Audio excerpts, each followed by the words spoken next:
ভগবানের কথা জপ পাঠ পূজা বাবার সাথে করে, কিন্তু ধুন্ধুকারী ছিল মহা বদমাস। আস্তে আস্তে ধুন্ধুকারী বাবা মাকে মারধর পর্যন্ত করতে থাকে। তা দেখে একদিন আত্মদেবের মনে মনে খুব কষ্ট হলো। সে বসে বসে ভাবছে যে কেমন সন্তানের জন্ম দিলাম যে আমার মারছে, যে এরকম একটা বাজে ছেলে এরকম খারাপ কাজ করে বেড়াচ্ছে চারিদিকে। বাবার মনে কষ্ট হলো। তখন গোকর্ণ তার বাবার কাছে এলো, বলল, বাবা তোমার কি হয়েছে, তুমি কাঁদছো কেন? তখন গোকর্ণকে বলল, দেখ বাবা, আমি যদি সন্তানের জন্ম না দিতাম তাহলে ভালো হতো। কেন তুমি এমন কথা বলছো কেন? না, আজ সন্তানই তো আমাকে ভালোবাসছে না, এরকম একটা সন্তানের জন্ম দিলাম। বাবা তুমি এমন কথা বলো না। বললো, আমার বেঁচে থাকার আর দরকার নেই, এই দেহ আমার চলে গেলেই ভালো হয়। বললো, বাবা এই দেহটা চলে গেলে ভালো হয় বলছো, তুমি আত্মহত্যা করতে চাইছো কেন? এই দেহটা তুমি কি জানো? এই দেহটা কার? এই দেহটা তোমার নয়, এই দেহটা তার। তাহলে এই দেহটা যে আমার আছে না, আমি যদি আত্মহত্যা করে মরি আমাদের মহাপাপই হয়।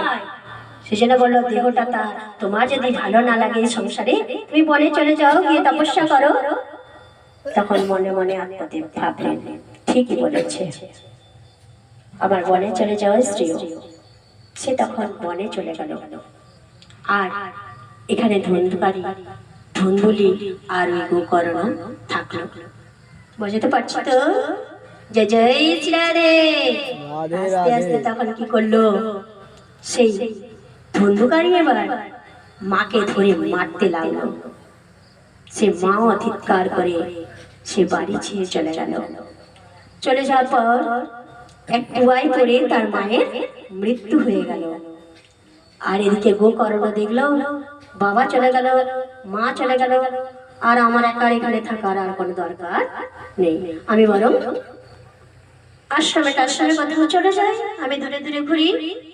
আর ও তো ভগবত ভক্ত ইচ্ছে ছিল, সেজন্য সে অন্য জায়গায় চলে গেল। এখানে পড়ে রইল শুধু ধুন্ধুকারী। যেই দেখলো ধুন্ধুকারী, আমার তো অনেক ঐশ্বর্য আছে, তাহলে পাঁচ বেশ্যাকে নিয়ে সে বাড়িতে ঢুকালো। পাঁচটা বেশ্যার সঙ্গে নানা রকম নোংরামো ক্রিয়া করতে করতে তার সমস্ত যে ঐশ্বর্য ছিল সবকিছু শেষ করে ফেললো। তাদের জন্য সে চুরি ডাকাতি পর্যন্ত করতে লাগলো। যখন দেখলো সে পাঁচটা বেশ্যা যে এ তো এবার কোনো না কোনো কারোর হাতে ধরা পড়ে যাবে, তখন কি করলো? তখন বলছে যে তাহলে একে এক কাজ করি, চলো পাঁচজন একসাথে এ করে যুক্তি করে তাকে মুখে জ্বলন্ত কয়লার অগ্নি ঢুকিয়ে মৃত্যু মেরে দিয়ে সেখানে দেহটাকে পুঁতে দিয়ে পাঁচ বেশ্যা যা ছিল সব লুটপাট করে নিয়ে চলে গেল। একটা প্রেতাত্মা কিভাবে উদ্ধার হয় এটা আমাদের জানা খুব দরকার। এর নাম হলো ভাগবত। প্রেতাত্মা উদ্ধার হলো এই ভাগবত কথা শুনে, তাহলে আমাদের মতো মনুষ্য জীব কেন উদ্ধার হবে না? তাই বলছে তখন সে পাঁচ বেশ্যা ওকে মেরে চলে গেল।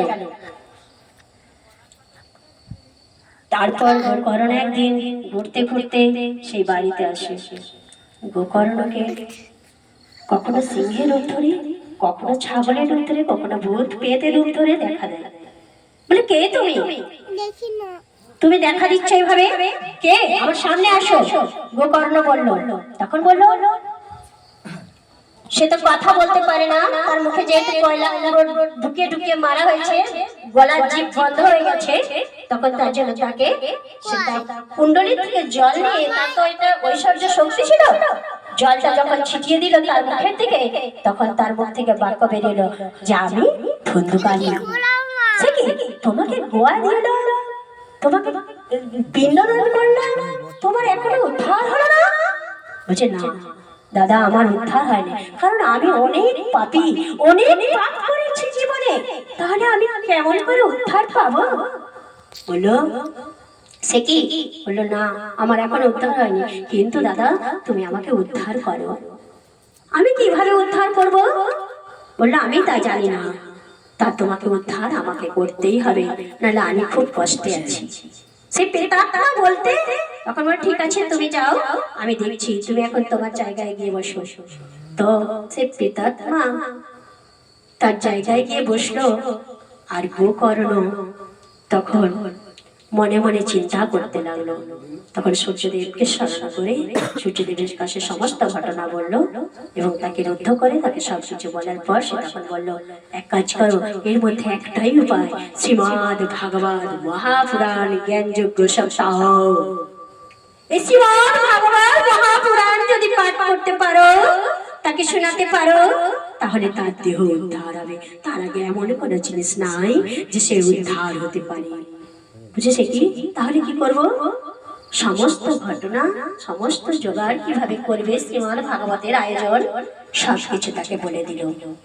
তখন সে বহু জনকে জিজ্ঞাসা করেছে, কিন্তু তারপর সে শেষে সূর্যদেবের কাছে জানতে পারে যে আমি এইভাবে উদ্ধার করতে পারবো আমার দাদার দেহটাকে। তাহলে সে প্রেতাত্মা উদ্ধার হবে, তার জন্য একটা আসন পাতা হয়েছে, বিশাল বড় একটা ভাগবতের আয়োজন করা হয়েছে। সেখানে সেই ভাগবতের আয়োজন করে সেই প্রেতাত্মা অর্থাৎ ধুন্ধুকারীর জন্য একটি আসন আলাদা করে বিছানো হয়েছে, যাতে সেই আসনটাই এসে ধুন্ধুকারী বসে তার ভাগবত কথা শ্রবণ করে। যাই হোক, ভাগবত কথা শ্রবণ করার জন্য আয়োজন করে যথারীতি সপ্তাহ ব্যক্তি জ্ঞানযোগ্য আয়োজন করে ভাগবতের জন্য।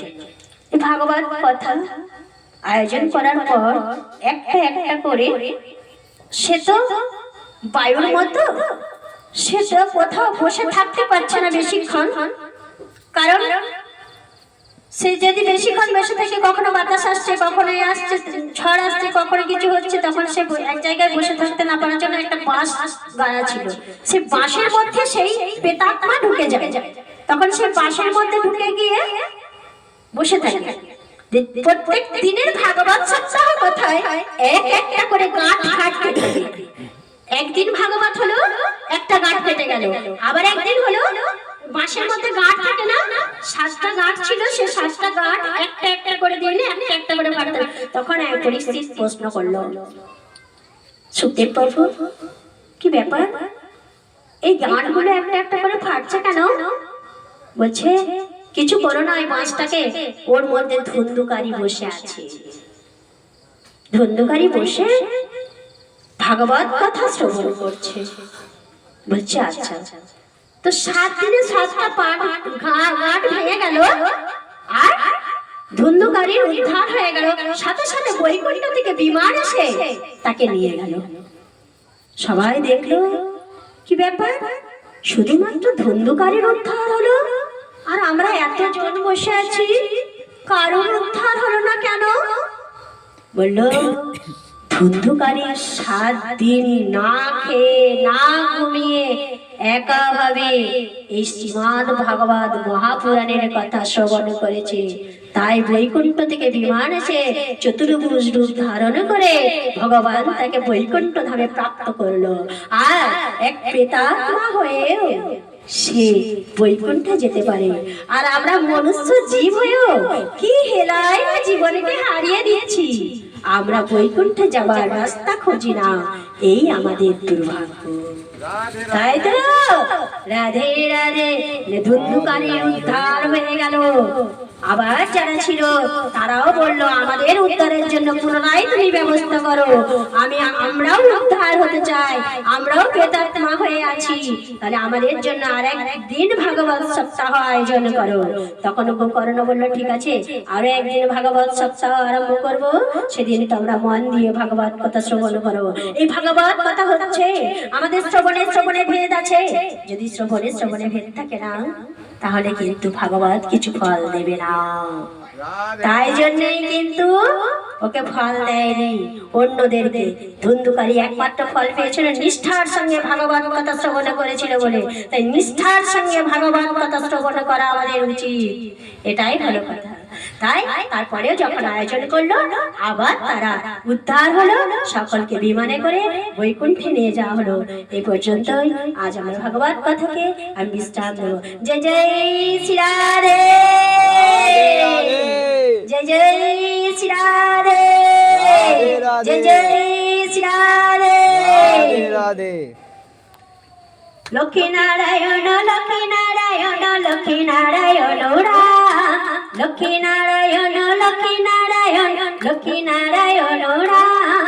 রাধা গোবিন্দ রাধা গোবিন্দ শ্যাম, রাধা গোবিন্দ রাধা গোবিন্দ শ্যাম।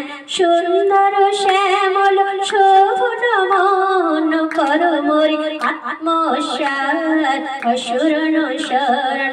সুন্দর শ্যামল শোভন মন কর মোরি আত্মসাৎ অসুরন শরণ। আমি তোমারি আমি তোমারি আমি তোমারি প্রিয় হে, আমি তোমারি তুমি আমারি, তুমি আমারি তুমি আমারি নাথ হে। তুমি আমারি আমি তোমারি, আমি তোমারি আমি তোমারি প্রিয় হে। আমি তোমারি তুমি আমারি, তুমি আমারি তুমি আমারি নাথ হে। তুমি আমারি আমি তোমারি, আমি তোমারি আমি তোমারি প্রিয় হে। আমি তোমারি তুমি আমারি, তুমি আমারি তুমি আমারি নাথ হে। তুমি আমারি। হরে কৃষ্ণ কৃষ্ণ কৃষ্ণ হরে হরে, হরে রাম রাম রাম হরে হরে। হরে কৃষ্ণ কৃষ্ণ কৃষ্ণ হরে হরে, হরে রাম রাম রাম হরে হরে। হরে কৃষ্ণ কৃষ্ণ কৃষ্ণ হরে হরে, হরে রাম রাম রাম হরে হরে। জয় শ্রী গুরু মহারাজ কি জয়, জয় শ্রী গুরু মহারাজ কি জয়, জয় শ্রী গুরু মহারাজ কি জয়। লক্ষ্মীনারায়ণ প্রেমানন্দে হরি হরি বল, হরি হরি বল, হরি হরি বল। সীতারাম প্রেমানন্দে হরি হরি বল, হরি হরি বল, হরি হরি বল। লবানন্দ প্রেমানন্দে হরি হরি বল, হরি হরি বল, হরি হরি বল। লবানন্দ প্রেমানন্দে হরি হরি বল, হরি হরি বল, হরি হরি বল। নিতাই গৌর প্রেমানন্দে হরি হরি বল, হরি হরি বল, হরি হরি বল। जय जय श्री राधे, जय जय श्री राधे, जय जय श्री राधे। जदा जदा धर्मस्य ग्लानिर्भवति भारत अभ्युत्थान धर्मस्य तदात्मानं सृजम्यहं परित्राणाय साधूनां विनाशाय दुष्कृतं धर्म संस्थापनार्थाय सम्भवामि युगे युगे। धर्म का जय हो, धर्म का जय हो, धर्म का जय हो। अधर्म का नाश हो, अधर्म का नाश हो, अधर्म का नाश हो। विश्वेर कल्याण हो, विश्वेर कल्याण हो, विश्वेर कल्याण हो। जय जय श्री राधे। আজ আমি আমার এখানে পাঠ বিশ্রাম করলাম। যদি কারো কাছে কোনো অপরাধ ভুল ত্রুটি করে থাকি, ভগবত কথায় যদি কোনো ভুল অপরাধ ত্রুটি হয়ে থাকে, সকলে আমাকে নিজ গুণে ক্ষমা করবেন। আমি অনেক ছোট, সকলের চরণে জানাই আমি আমার শত শত কোটি কোটি সশ্রদ্ধ প্রণাম। জয় জয় রাধে রাধে।